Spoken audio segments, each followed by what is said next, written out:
We're glad you're here. Today, I believe you will, I hope all of you have this little bulletin. They were out in front, but we can get some for you.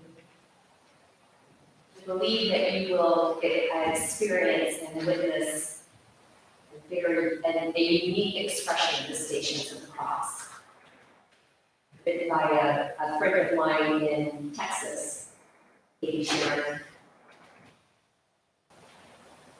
In the bulletin, it says that there are the stations listed. Within each station, one of the women will introduce the station and begin with a versicle, and you, as we together, will do the response. Before we get to the stations, there are actually 2 prelude meditations that were written, and we will present those as well. You don't have a script to any of this. We ask you to sit back and listen and be taken away on the Via Dolorosa, the road to Christ.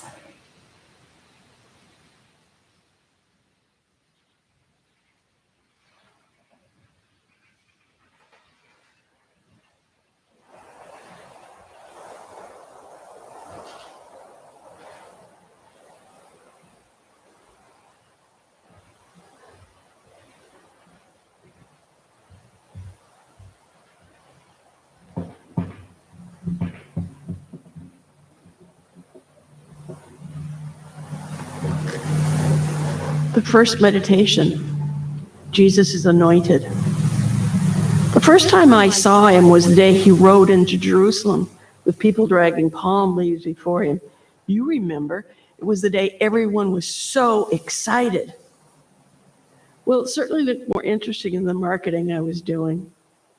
I asked one of the women with him, "Who is this man? Why are people so excited?" She smiled and said, "His name is Jesus. They're so excited because he is the Messiah." She said as calmly that he was the new town Messiah. "Do you believe that?" She said, "Yes, I believe I do. I know I love him." "Is he your husband?" "Oh, no," she said with a twinkle. "He is my teacher." Again, I was shocked. What kind of woman was this, openly declaring love for a man not her husband? And who ever heard of a woman student? Women weren't students. Women were wives, or at least good women were. This was no place for a respectable woman. I turned to leave. "Don't be afraid," the woman said gently. "Come listen to him." Surprising myself, when he saw her, he smiled and called out, "Mary, I was afraid I lost you." Me looking right into my eyes. It was an amazingly brazen thing to do, looking right at a woman to whom he was not related. I should have looked away, lowered my face. After all, I am a married woman. But I didn't look away. I couldn't. My eyes met his, and everything changed. I was valued, and yes, beloved. I knew I was somebody who mattered. Me, all by myself, not my father's daughter, not my husband's wife, not my son's mother. Me, I was transfixed. Then the crowd surged forward. In seconds, I lost sight of him. I tried to follow, but the throng was too thick. And finally, my maid's frightened pleadings persuaded me to return home to Bethany. But once at home, I could not forget him or that wonderful sense of being recognized and valued.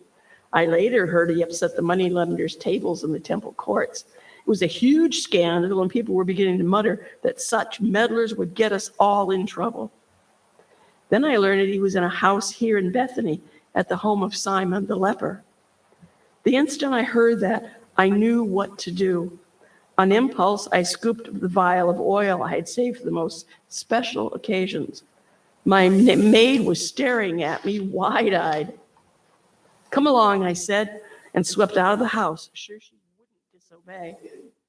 I hurried through the dim, narrow streets, a bit disoriented, for I was rarely out after dark, and when I was, it was with my husband and followed him.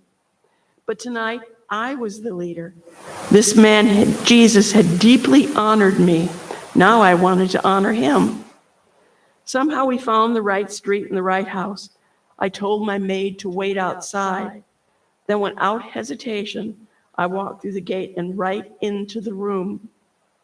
It was the first time in my life I had walked unaccompanied into a room full of unrelated men.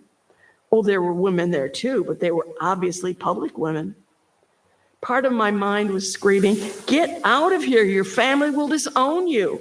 Your husband will divorce you." But the other part of my mind was totally focused on him. I walked straight up to him. He was a tall man, but seated, his head only reached my heart. I didn't say a word. I simply broke the seal on the alabaster jar and poured the sweet oil onto his head. The fragrance of even that tiny amount of nard filled the air, and Jesus smiled up at me. As the distinctive odor reached the others, conversations broke off. Suddenly, the room was in an uproar with men demanding, "What's the reason for this waste? Why, that oil could have been sold and the money given to the poor. It would have brought 300 denarii." I shrank from the anger and would have fled, but his voice silenced them. "Let her alone. Why do you trouble her? This is a beautiful thing she has done for me.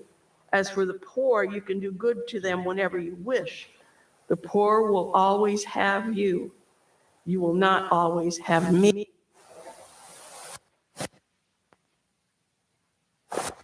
looked at me again, and I shivered, for suddenly I knew what I had done. It was in her power to do, he said. She anointed my body for burial. Truly, I assure you, wherever the whole world the gospel is proclaimed, what she has done will be told in memory of her. I turned dazed eyes on him. What was this? My name proclaimed throughout the world? I should have been ashamed, acting like such a public woman. I should have rushed home, hidden myself away, begged my husband's forgiveness. But instead of leaving, I stayed. Instead of shame, I felt honor and beloved. I stayed and listened and learned. I have never forgotten him, and he told them never to forget me. But they have. How sad for them.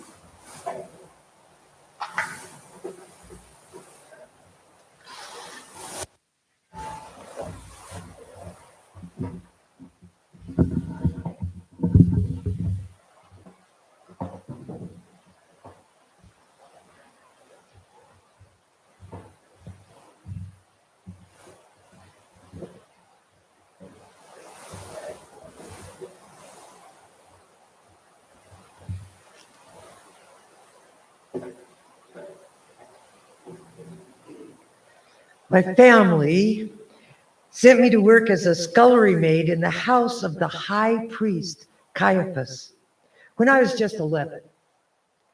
I was lucky to get the position since my family is poor and of no importance, but my mother was determined to do the best she could for me.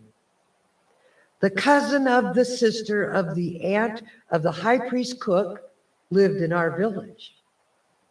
So my mother gathered up all of her courage and spoke to her. And after much negotiating, she got me the job. The cook was kind, most of the time. But the house had been upset for several days because of somebody called Jesus. And this made cook cross. I asked cook, who was he? And she said Caiaphas thought he was just another radical who was endangering the whole community. The Romans were beginning to notice, Cook said, because some people thought this man was the Messiah. The Messiah? Oh, I was thrilled and determined to see him. I began to ask around, but all I heard were rumors. The house was awash with rumors that he had brought the dead back to life, that he had cured lepers. Even one housemaid whispered that he had cured a woman of a flow of blood and hadn't purified himself after touching her. It was all very shocking, but none of it was of any help to me. Then I heard Jesus often stayed in a certain house of Bethany. The very next day, I went there, even though I had never traveled so far by myself. There was a great crowd of people in the courtyard. I wormed my way to the front, and where I saw a man sitting, talking in a low voice to some people close to him, and someone said the seated man was Jesus. I was disappointed. He looked like any other man. I had thought he would be richly robed like the high priest, but this man was dressed like my father, a poor working man. Then I began listening to him. He was talking about how important we all are and how we each have the power to decide whether to believe or not to believe. I liked him. He had a kind face. For the most part, the people with him looked as poor as he did. One woman he called Martha kept fussing over him. And finally he told her to quit working and come sit and learn like her sister. A startling idea. A woman to just sit. A woman could just sit and learn like a man. But the people around him seemed to think nothing of this revolutionary idea. And indeed, as I looked around, I was pleasantly surprised by how many women were among his followers. One big man kept stirring things up, almost arguing with him, but the man Jesus would just smile at him and gently answered and called him Peter. Finally, I didn't dare stay any longer, but I needn't have worried. Cook was much too busy to have missed one small maid. Right in the middle of all of the Passover preparations, the high priest was having several important community leaders to dinner to confer about the troublemakers. I knew that meant Jesus, and I was so worried I couldn't sleep. My restlessness awoke Cook, and so I asked her if they would hurt him. "Oh, no, child, I don't think so," Cook said. "But the high priest is responsible for the community's safety, and Jesus is just making the Romans nervous."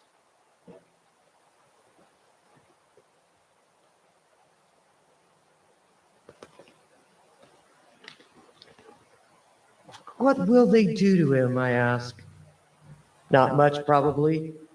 They say he doesn't follow the law, and not everybody does, but he's been so public about it. The high priest can't condone that kind of behavior. But I don't think anybody would hurt the man. The Romans probably will just put him in jail until after the Passover, when his followers go back to Galilee," Cook said. But the very next night, I heard that Jesus had been arrested and was in our house, that the high priest and other Jewish authorities were gathered to sit in judgment of him. The courtyard filled with people who had come to find out what was happening. They were clearly settling in to wait as long as necessary. They even built a little fire to take the chill off the evening. I moved to near one to get warm, and I saw the big man called Peter. "I know you," I said, pleased at recognizing him. "You were with Jesus, the Nazarene." He scowled and snapped, "I have no idea what you mean," and he walked away. I watched him in surprise. Then, a little while later, I saw him again on the porch. He was with a group of men, and they were all talking about Jesus. Naively assuming they all felt as I did about Jesus, I said, "This man is one of them," and pointed to Peter. But again, Peter denied it so harshly, I began to cry. This time, one of the bystanders spoke up. "Surely you are one of their company," the woman said, "for your accent is Galilean." But Peter began to curse and swear and answered with an oath, "I do not know the man." Just then, Cook's rooster crowed. It was an unexpected sound, piercing the quiet darkness like a flaming arrow in the night. Everyone was startled and looked toward the sound, and when I turned back, I saw Peter's face. He looked broken. Without thinking, I reached out to him. He began to weep, heartbreaking sounds. I helped him sit and knelt next to him. "Hush," I said, the way my mother had when I was small. "Hush, it will be all right." I heard him. He said he would always love us. Peter took my little hand in his big one, and we sat together for a long time. When Cook came to find me, she told me that it had been decided to let the Romans deal with Jesus. They were on their way to take him into custody. Peter looked at me alarmed. I motioned to him to follow. I led him to the scullery and hid him. After the Romans were gone, I led him out the back gate. He squeezed my hand and disappeared down the narrow lane behind the house. I wouldn't see him again for years. But I did see Jesus one more time. I watched as the Romans led him away at the end of a rope. He looked like a lamb being led to slaughter.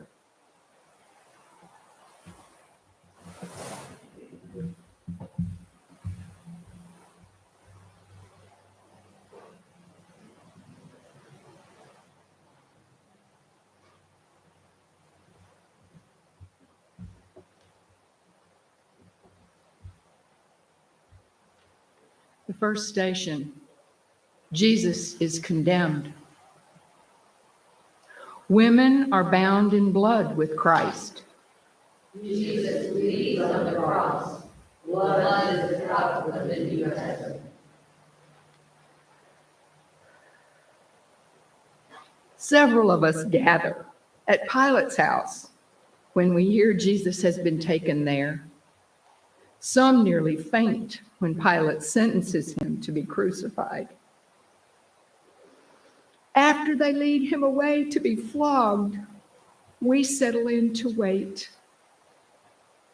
Early on, there had been some tension between the women of Jerusalem and the Galilean women, but we soon discovered that our shared love for Jesus erased all differences among us. Mary, the woman from Magdala, became my good friend. It is easy to see why Jesus so obviously loves her. It's equally easy to see why Peter is jealous of her. Peter, like many of the other men, is unused to having to take women into account in any way. None of the men are as comfortable with us women as is Jesus. It was that ease that gave me the courage to approach him that day near Capernaum. I had been bleeding for 12 long years. I had spent all my money on physicians, and still I bled. Because the law says a bleeding woman is unclean, and any who touch her defiled. My family scorned me, and I lived all alone at the edge of town. But I had heard of the wonders Jesus worked. He was in great demand. So I thought, I won't bother him, but if I touch his clothes, I will be well again. So I came up behind him in the crush of people and touched the fringe on his garment. I knew instantly Something had changed. My body felt lighter. Then Jesus exclaimed, "Who touched me?" Peter, the man with him, said, "The crowd is pressing upon you. What do you mean, who touched me?" I was terrified. I hadn't meant to offend. Trembling, I came forward and threw myself at his feet. Was I to bleed yet again? But his hand was gentle on mine. As he helped me up, he said, "My daughter, your faith was the source of your healing. Be free and go in peace." I was astonished. He had touched me and had not withdrawn to cleanse himself of the taint of me. I was filled with a powerful sense of joy. I resolved to follow him wherever I could. I've since tried to model myself after the Magdalene. She warned me people would accuse us of being immoral because we traveled and studied with Jesus. The injustice of it often made me angry, but she just ignored them all with a serene confidence. But now, when she heard the news of Jesus' death sentence, she went white to the lips. The grief in her face was terrible to behold. And I am ashamed to say that the first thought in my head was, what will happen to us women when he is not here? But then I thought, no matter what, I am bound in blood with this man. He made holy the blood that flows through me, and holy is the blood that will be spilled here today.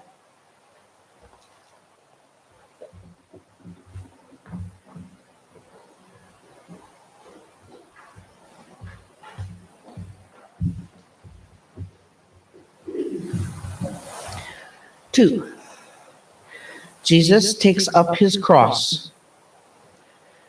You free all daughters of Sarah bent from the weight of sin.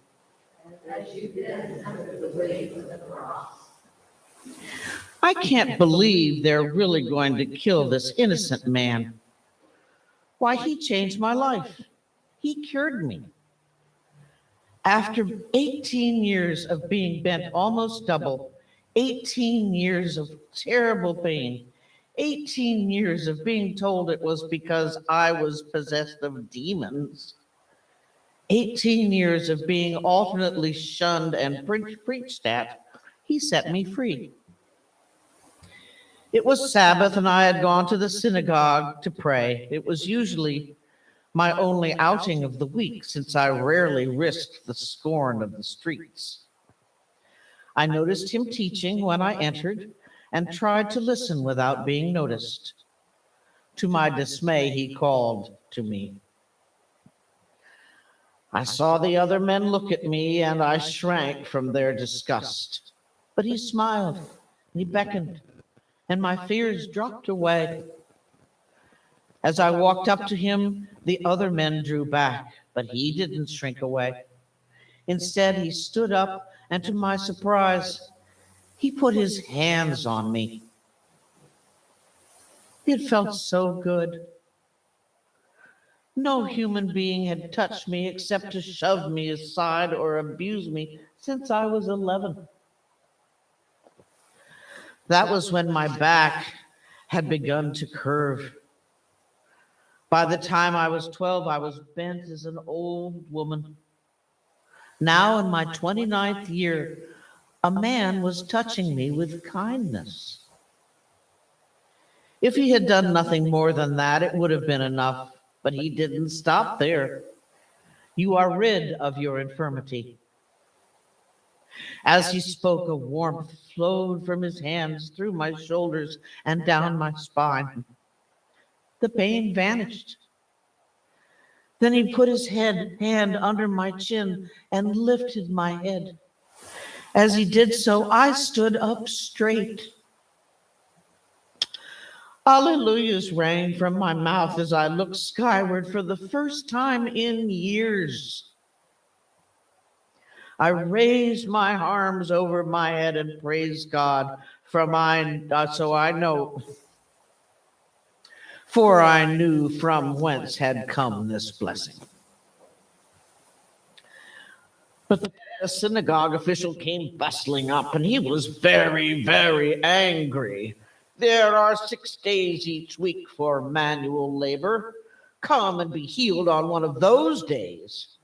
Do not come on the Sabbath, he announced to the crowd that had gathered.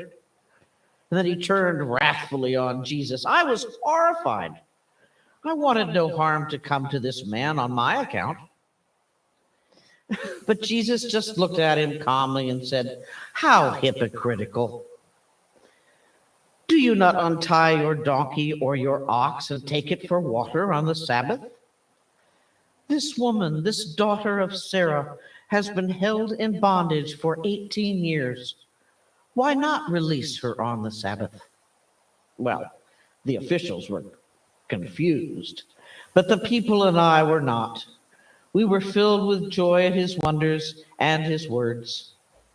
I tried to kneel before him, but he stopped me, holding my hand. What we said then remains between the two of us. But I will tell you this. I followed this man to Jerusalem, and I know, as I watch him take up his cross, that I will follow him anywhere, even to Calvary and beyond.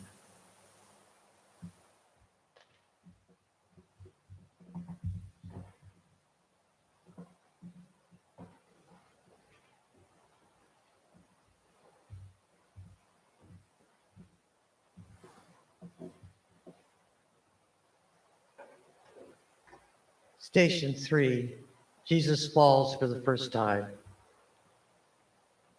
You have heard our cries, and as you fall beneath the weight of our sins, you have mercy.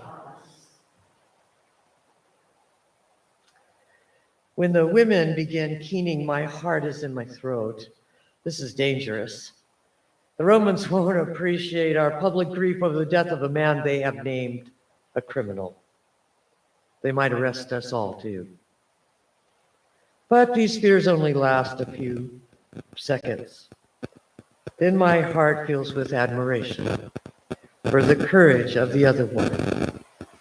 I too lift my voice in protest and lament and walk with them behind the soldiers who surround Jesus and his terrible burden.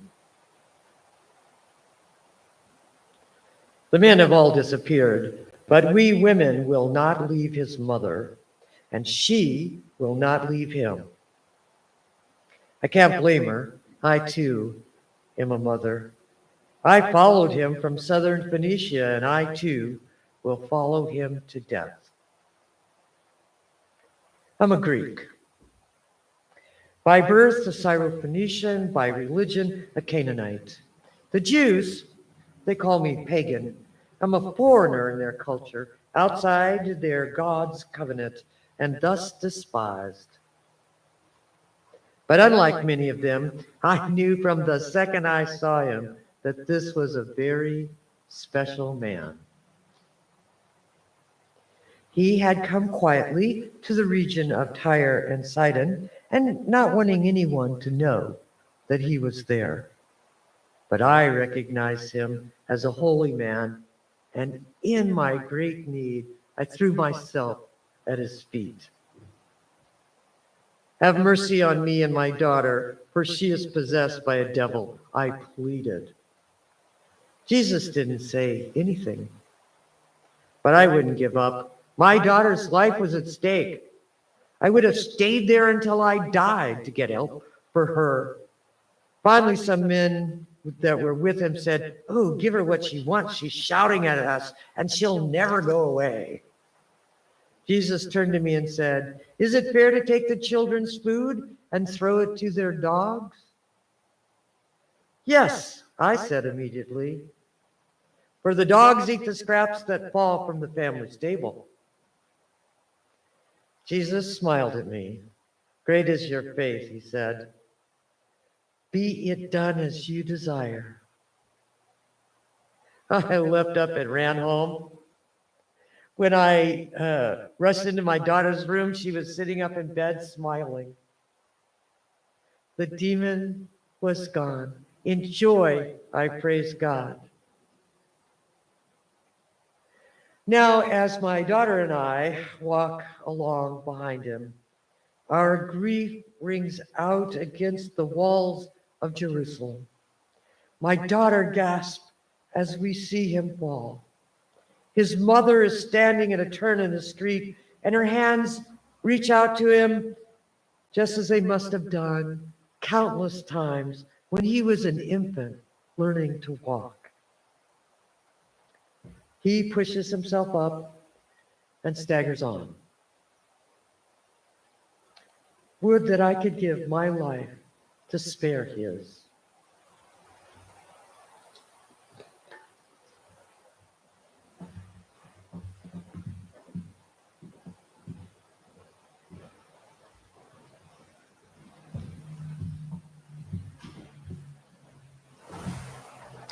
Station 4, Jesus meets his mother. Body of my body, blood of my blood.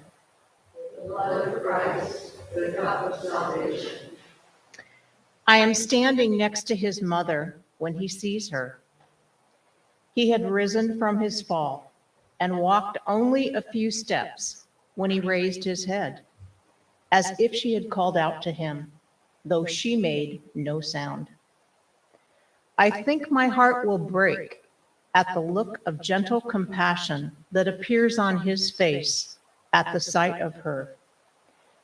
She reaches out her hand and touches his cheek, cupping it with that tender gesture of mothers from the beginning of time. Their eyes so alike meet and hold. Neither of them weeps, although Mary's entire body looks broken with grief. The soldiers are uneasy, looking away. None of them are very old, and I suspect they can't help but think of their own mothers. Finally, one of them puts his hand on Jesus' back, almost gently, and says in a gruff voice, "Keep moving." His mother's hand falls back to her side, wet with blood from his face. She looks after him, then slowly puts the reddened hand to her face and licks off the blood every drop.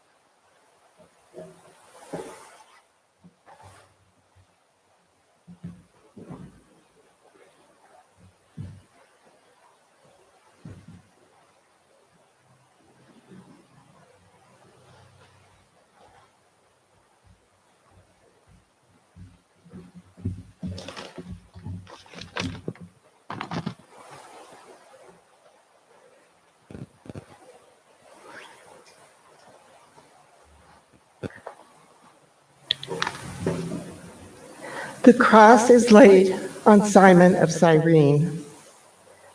Have mercy on me, for I am heavily burdened.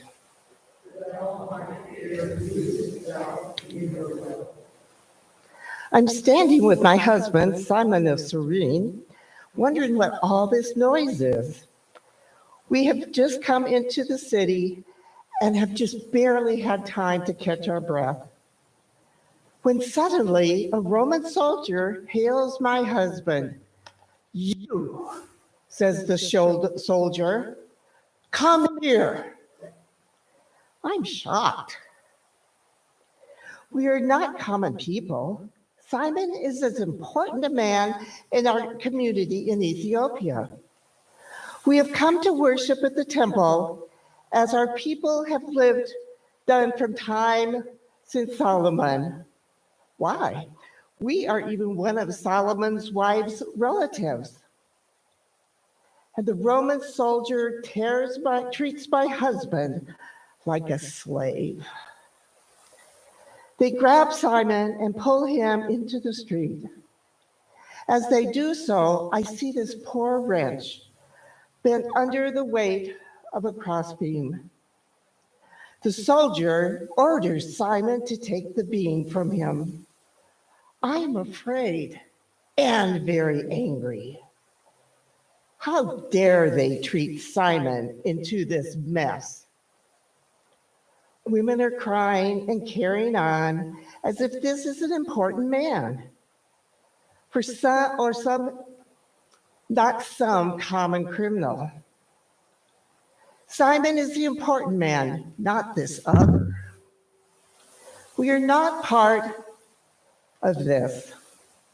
But Simon, who can't bear to see a donkey suffer, greatly takes the beam into the poor man, from the poor man, saying as he does so, I will bear your burden, sire. The bloody man lifts his head and nods. Sire? What on earth would my husband Simon call this criminal sire? But then I see Simon's face, and I know something important is happening. Simon is a proud man, not given to honoring people without value. And here he is, bowing to this bloody wreck of a man as he takes the beam from him. I open my mouth to protest. But Simon, who knows me all too well, looks up and says, all is well. Come follow us. Marveling, I do so, wondering how will this all end.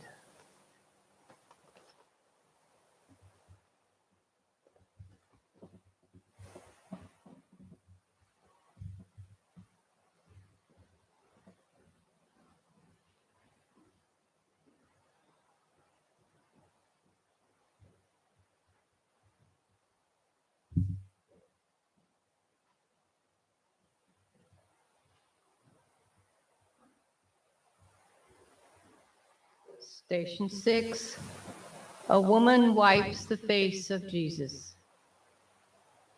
Woman and man all are made on the image of God. Show us the light of your countenance, and we shall be saved. I wait for him by my door. I know he will have to pass by on the way out to Golgotha. They all do, all the ones condemned to be crucified.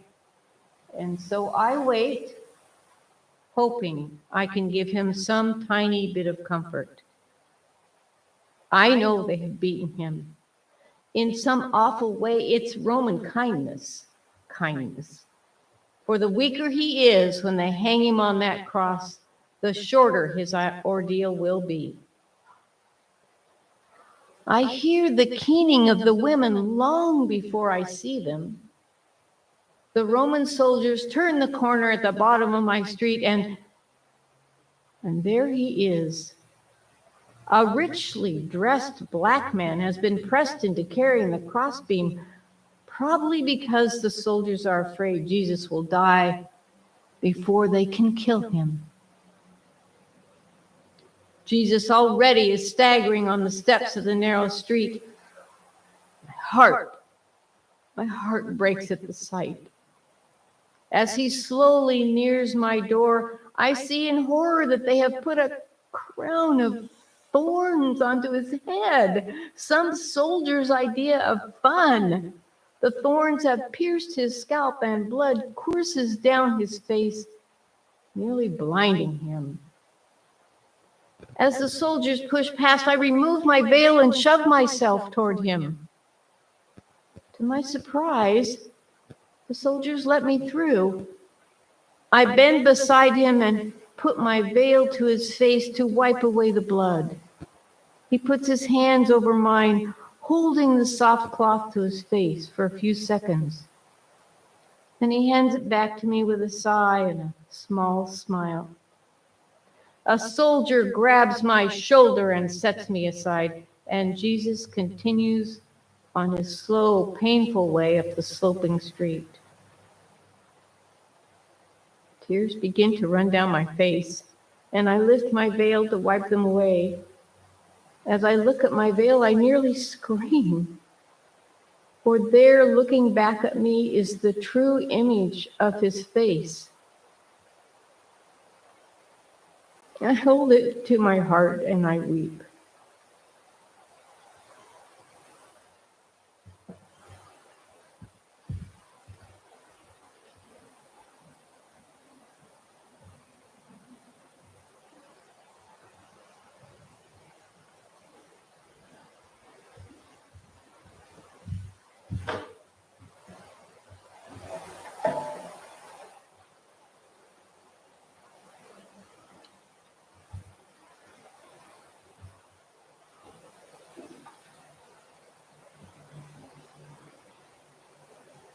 Station 7. Jesus falls a second time. From the little she had, she has put in everything.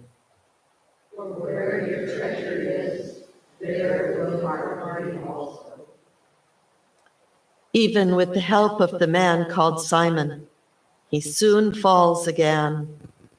As he does, a great groan goes up from the women, and our keening grows louder.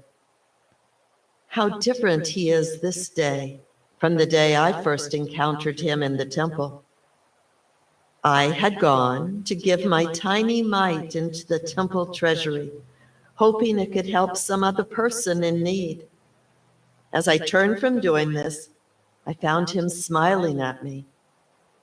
"Look," he called out to the men with him, "this poor widow's gift is worth far more than all your other contributions, for they gave of their abundance from the money they had left over, while she gave all the money she had from the little she has to live on."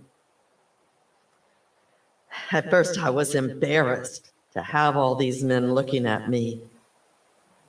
But then I realized he was not making fun of me, but instead was doing me an honor. I had heard about this man's teachings, but I had been too shy to get near enough to hear him. I had never had time to study very much, and I was afraid I was too stupid to understand this great man's teachings. But as I heard more that day, I realized that many of his teachings were like this: simple stories of everyday people used to illustrate important points. So I stayed to listen, and listening, discovered new depths in myself. That's why when he fell again, I looked away, unable to bear the sight of his humiliation. This man changed my life. The least I can do is be with him as they take his.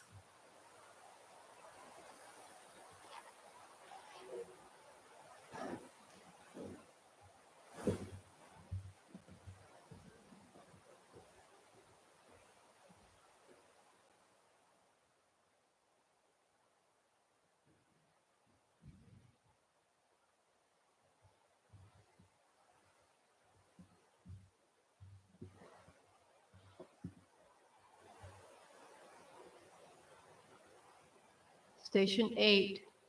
Jesus addresses the women of Jerusalem. All who pass by look and see. Is there any sorrow like my sorrow? Daughters, do not weep for me, but weep for yourselves and for your children. When he painfully pulls himself up from where he has fallen, he sees our grieving group of women. His look causes us to fall silent. Then he speaks, his voice soft with pity. Daughters of Jerusalem, do not weep for me, but weep for yourselves and for your children. For the days are coming when people will say, "Blessed are those who are childless. Blessed are the wombs that have never given birth. and the breasts that have never nursed. The words fall among us like burning brands. The crowded, narrow street grows quiet as he speaks, and his voice seems to pick up volume as it bounces off the stone walls.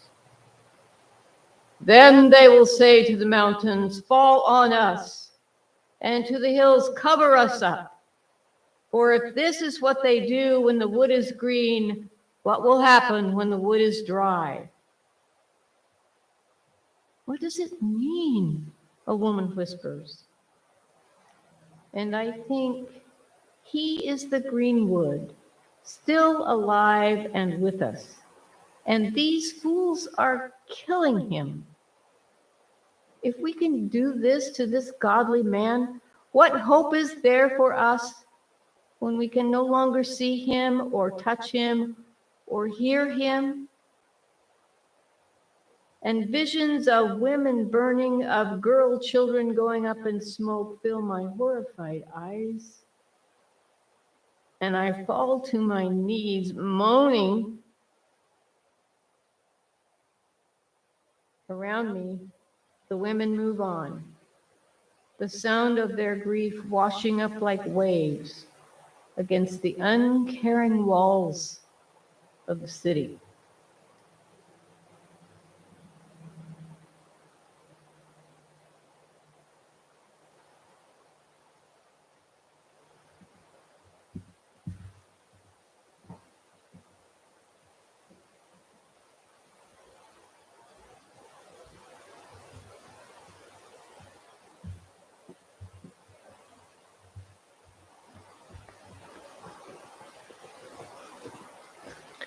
Station 9.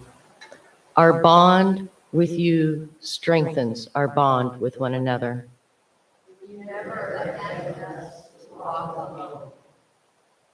When they arrested Jesus, the men urged us all to go into hiding for fear the Romans would do a general sweep of the area in effort to catch us all who followed him. But his mother refused to leave, and hearing this, I told my husband Cleopas to go with the others. I will stay. Cleopas protested, fearing for me. But I told him I would be safe, for the Romans would never suspect mere women of being dangerous. We agreed to meet later in the upper room of the house where we had shared Passover Seder with Jesus the day before. As I watched Cleopas leave, I realized it was the first time we had been apart from each other in years, certainly since we decided to follow him.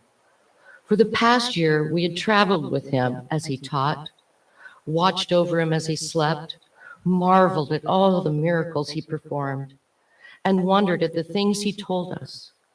But most of all, we loved him. Our bond with one another had been strengthened by our bond to him. It is that bond that endangers Cleopas. He has been seen with him all too often. But my womanhood renders me invisible with the Romans, to many of my people as well. Women are simply part of the background, regarded by Jewish and Roman authorities alike as non-persons, unimportant, negligible. We Marys often have talked this among ourselves and reminded one another that our namesake, the prophet Miriam, also had been thrust into the background. So we know we can stay in relative safety as long as we don't create too much of an uproar or irritate powerful men. But we are also used to living with such strictures. They are part of being a woman, like water is to the sea. That's why as we walk through the streets behind Jesus and the soldiers, our lament rising above the heads of the shoppers and the merchants in the doorways, one part of my brain is busy gauging the reaction of the Romans. Are they getting angry? Are we pushing our luck too far? But deep as my grief is for his mother's sake, I know I have to stay alert for any change in their mood that might endanger her. And each time he falls, my heart just breaks. When he came face to face with his stricken mother, I felt as if I was going to choke on wormwood and gall. And now, just as we approach the city gate, he falls yet again. My heart lurches. He does not move. Is he dead? Is it over? Hope and grief war in my soul. But then one of the soldiers grabs a bucket from an old woman mopping a shop and pours the dirty water over him. As he stirs, his mother groans. Is it over yet? He rises and walks unsteadily out through the gate. We follow, walking towards Golgotha.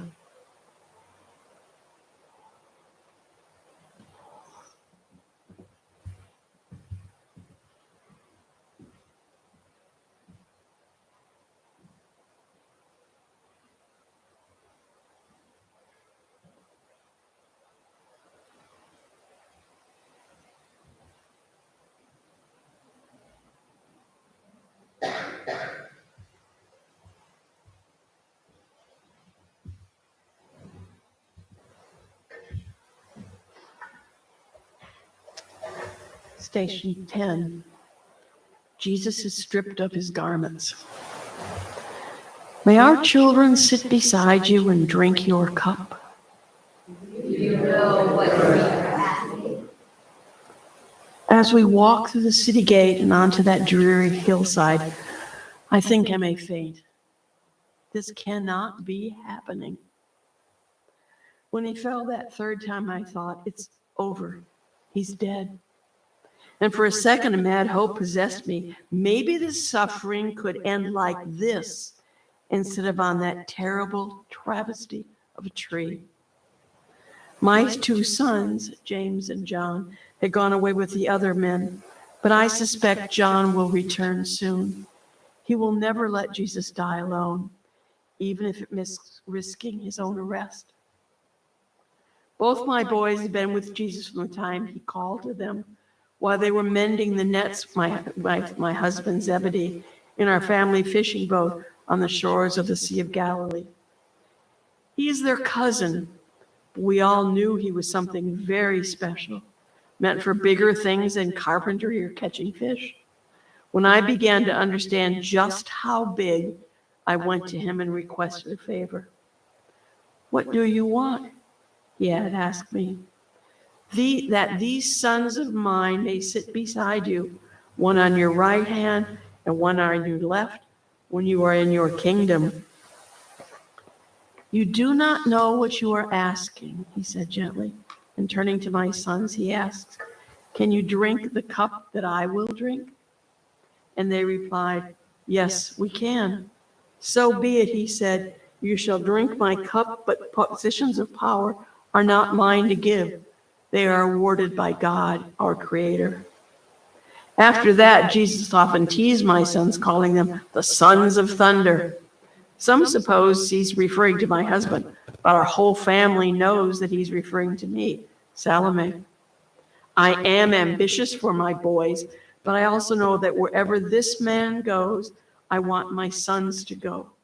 For good or ill, this is their destiny, and that of my husband and me.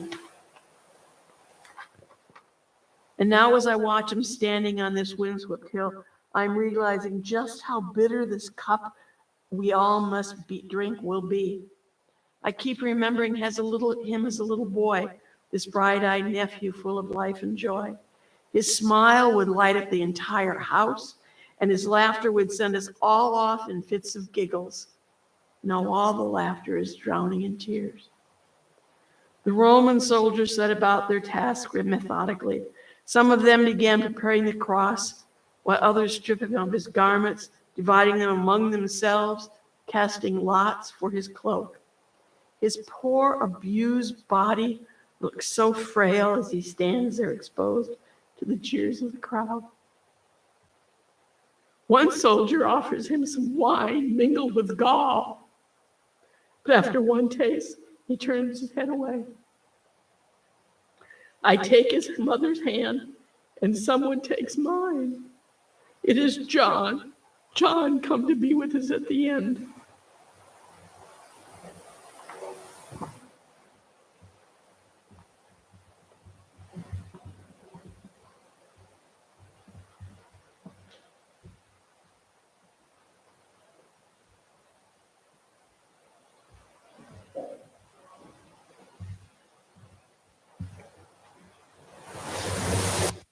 Station 11, Jesus is nailed to the cross.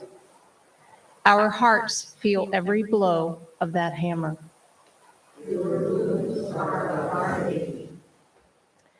As I watch them strip him and pull him down onto the cross, I long to scream, "Stop the madness! This is an innocent man, a good man. I know he saved my life." I was a maid in the household of an important merchant in Jerusalem, and young and foolish. And I had been betrothed since I was a child to a man I had never even seen. But the merchant's son convinced me he loved me, and I allowed him to come to my bed. His mother found us.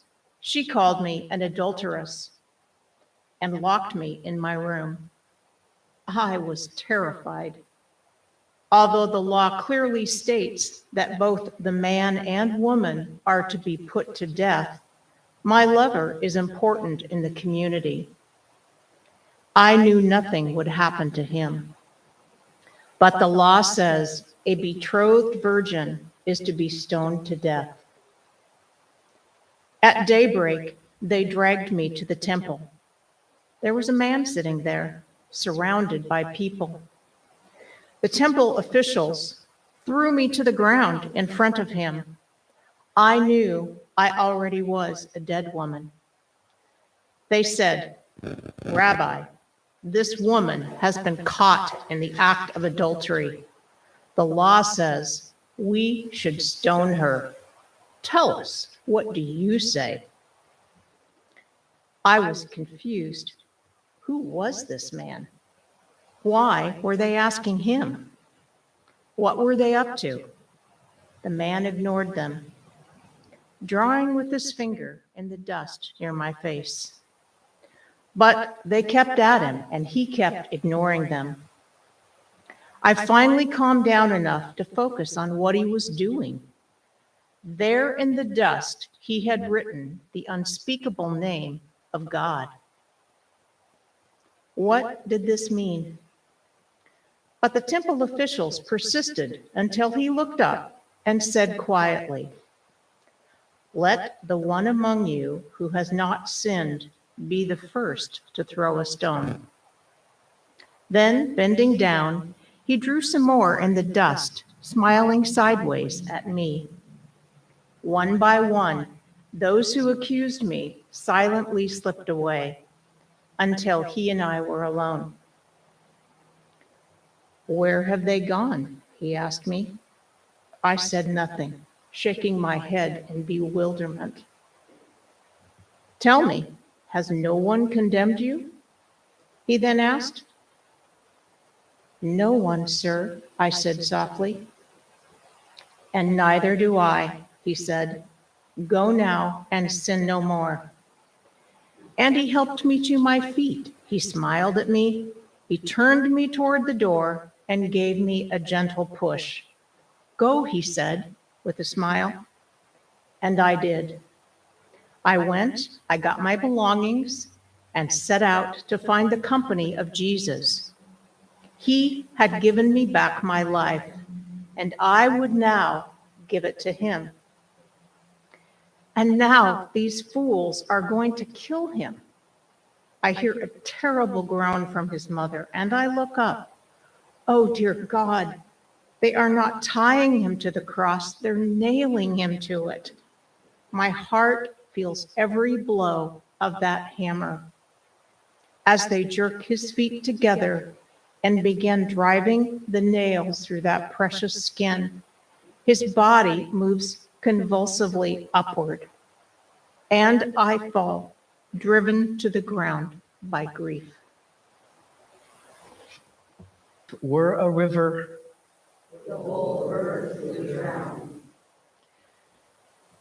I watched him stretch his naked body out on the cross.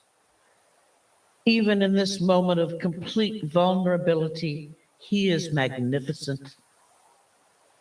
As I look at him through eyes blurred with tears, he is no longer just one man, but seems instead to embody all of suffering humankind. Could any human endure such a burden? I would die in his place without a moment's regret. That they should touch one hair on that adored head, hurt 1 inch of that beloved body, sickens me with grief and rage. I have loved him forever, it seems, even though I met him only 3 years ago when he was teaching near my home in Magdala. I knew from the moment we first spoke that he had loved me from before I was born. I would have loved him even if he had not cured me of my affliction, taken from me the deep-seated sadness that had clouded my days ever since I had achieved monarchy. For me, becoming a woman had meant confinement in a prison of sadness. I seemed always to walk in darkness. I yearned to end this soul-eating pain. Then I met him, and the sun rose in my life. With a glance, he removed the pall of sadness that had dragged my life in the dust. With a touch, he lifted me into a realm of spiritual brightness that dazzled my eyes and delighted my soul. He called me beloved disciple. And when the inevitable rumors began, I went crying to him. He gentled my tears away and said, "Mary, feel my hand on your face. I am touching the image of God. Nothing they say can change that, not in my eyes, and certainly not in the eyes of the one who made you. And know this," he said, "though they may try, they will never be able to cast you into darkness. My peace is upon you forever. My peace is upon you forever." I cling to those words as they stretch him out on that dreadful cross. I brush tears from my eyes and see more clearly what they are about to do. Oh, Holy One, help us. They are nailing him to the cross. I turn to shield his mother from the sight, but it is too late. She lets out a low, guttural sound, like that of a woman in labor. I put my arm around her shoulders and feel her slight body shudder with every blow of that accursed hammer. When they pull the cross upright and drop it into a hole in the rock, I think the jolt will tear his arms from his body. And then, for a terrible, interminable time, we wait as he slowly weakens. Finally, I hear him give himself to his Father. Without looking, I know he has gone from us. And I know if my grief were a river, the whole earth would drown.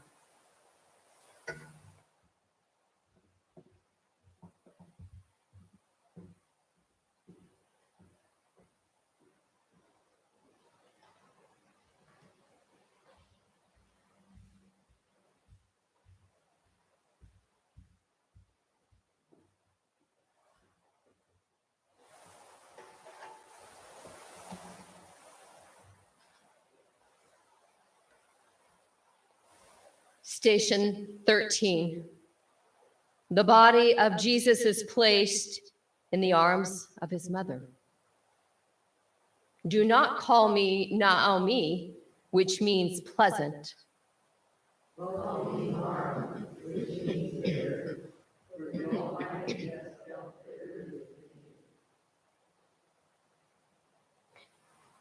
as I waited in pain for him to be born, and now I wait in pain for him to die.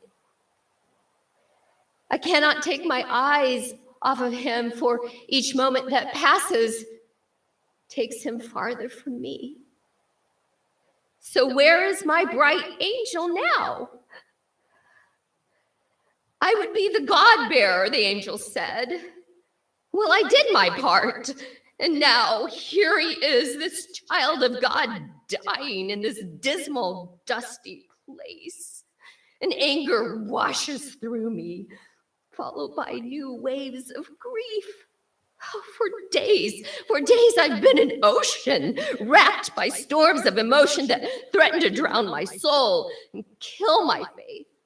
This is too much to ask of me, beloved. I believed your promises. I believed it when I pushed him into the world with only Joseph and the animals as our midwives. And I believed them when the shepherds and the kings came. And I believed your promises when the angel warned Joseph to take us to Egypt. And I believed them when at the temple he disappeared.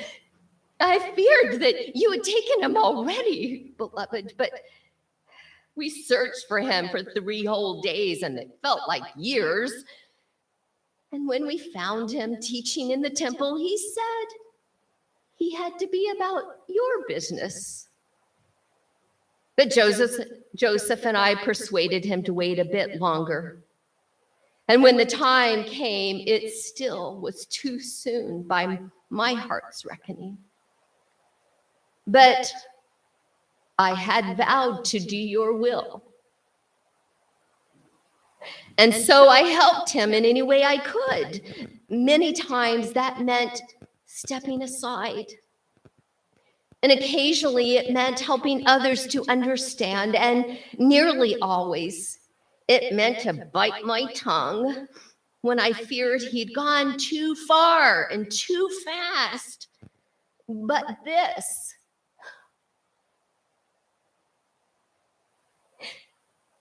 why is this necessary, beloved? Must our child suffer so much? We are not worthy of this much pain, so just take him, No, don't take him, not yet.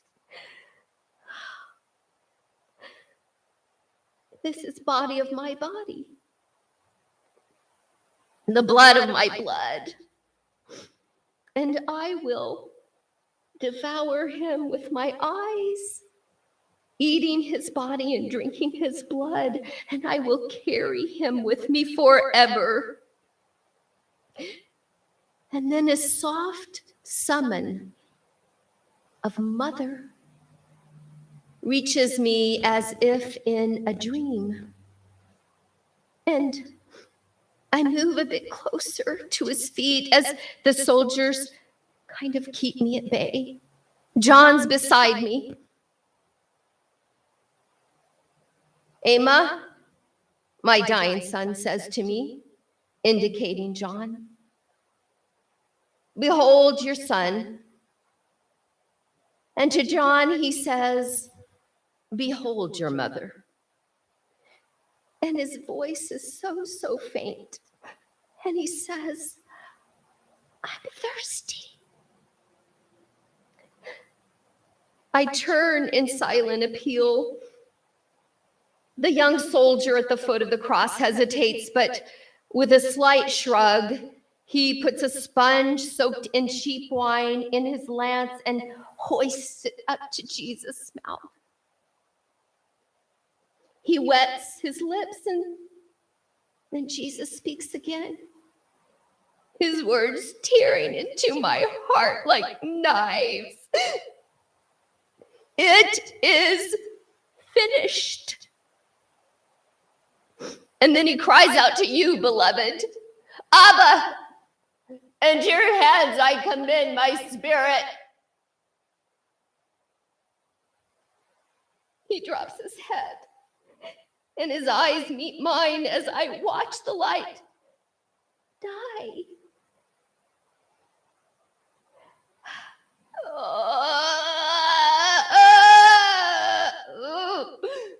I hear a scream. Is that me? And the sky darkens and the thunder rumbles, and with great silence, my body feels numb. It seems as if the darkness lasts forever. And after a time, however, the light does return. And one nearby, a centurion, I think, motions to them to give me his body. And I sink down on a rock. And with a curious gentleness, the soldiers just place him on me, draping him across my lap. I cradle my baby, now a man, and his head lolls against my breast, and his soft hair, I stroke it, and my heart is poured out with grief because of the downfall of my people. And John says something to me, and I look up. My eyes are blazing. Do not call me Naomi! Which means, let's call me Mara. Which means bitter. For the Almighty has dealt bitterly with me. John looks in shock, but what do I care? What are all these prophecies to me now? What do I care of all the fine words of men because my child is dead?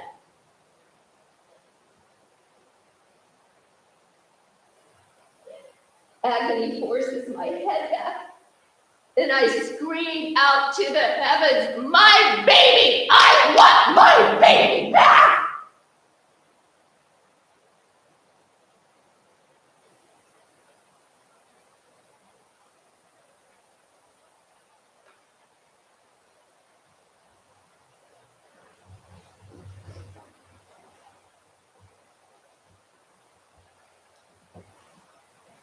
Station 14.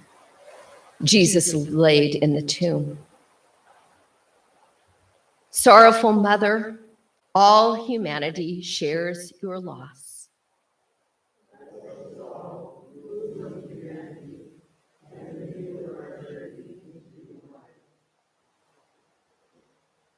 When I press my broken son to me, it's as if I can absorb him to my body once more.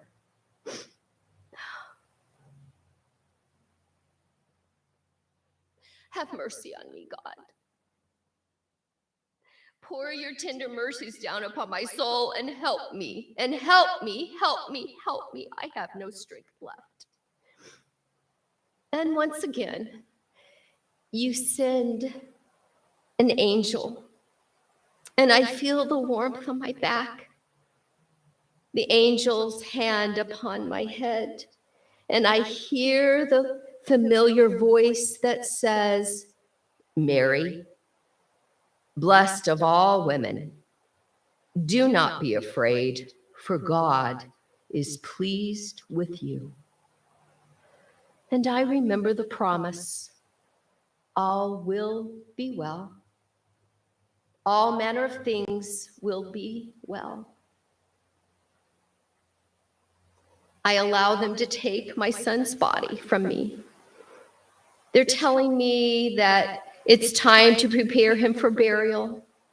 Salome has brought spices, and Joseph of Arimathea has gotten permission to bury him in a nearby tomb.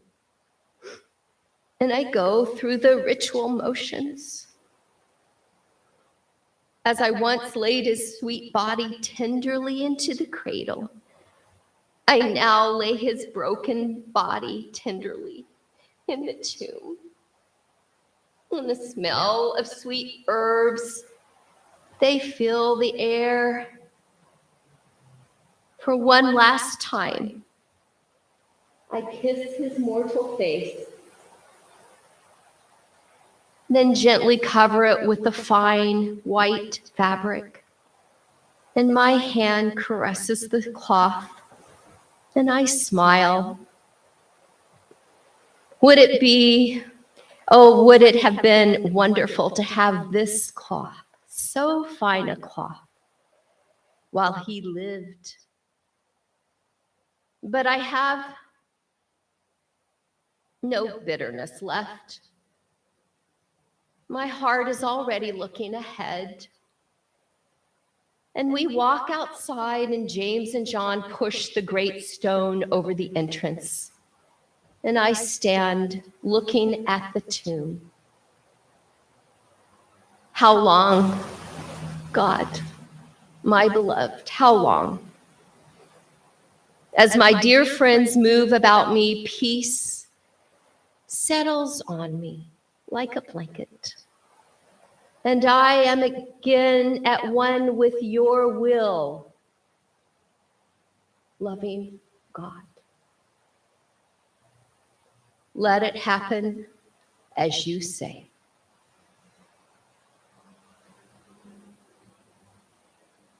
Amen.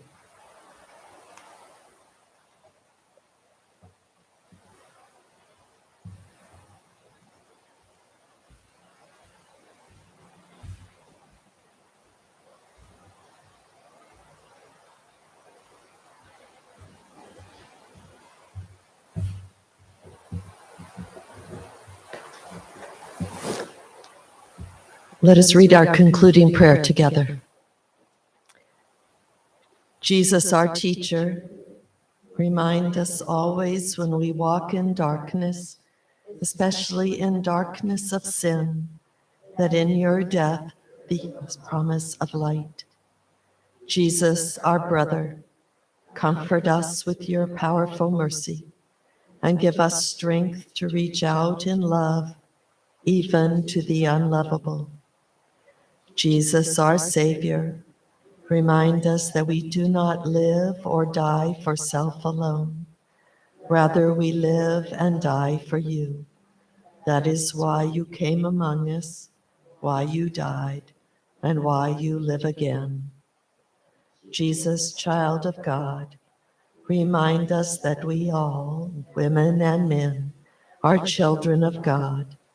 Give us courage to welcome the unimaginable event that awaits us all. And at the end, give us peace. Amen.